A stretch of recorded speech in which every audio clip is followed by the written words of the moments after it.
was raised in a privileged household. Both my parents were college graduates. My mom, she was a single parent, had 2 kids, 3 kids now, but like, it's just amazing that I could be here and doing what I'm doing right now. I feel privileged in the sense to be born from the parents that I come from. My skin color makes my life easier, whether I want to or not.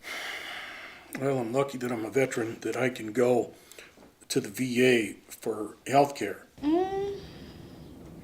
In a way, above certain other people, but I know there's other people that have more privilege than me.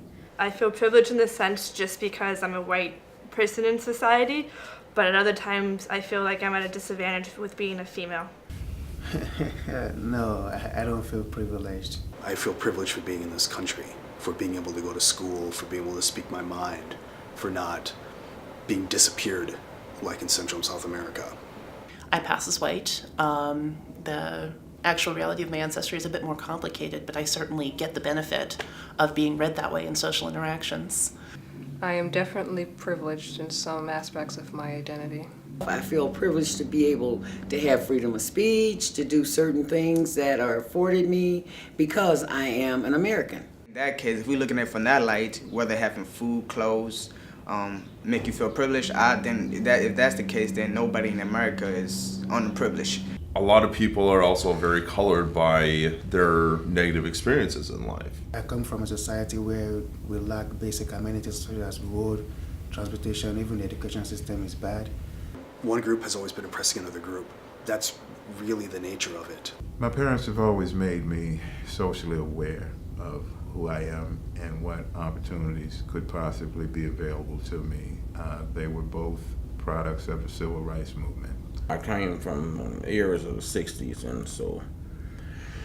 and it was quite different then. We have lynched black people that have never been convicted of a crime.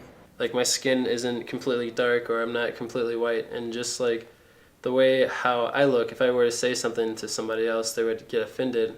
I feel privileged to be alive, not based on race, not based on class, not even based on gender. My pronoun she. For some people it's a reminder that, oh, there's something wrong with you.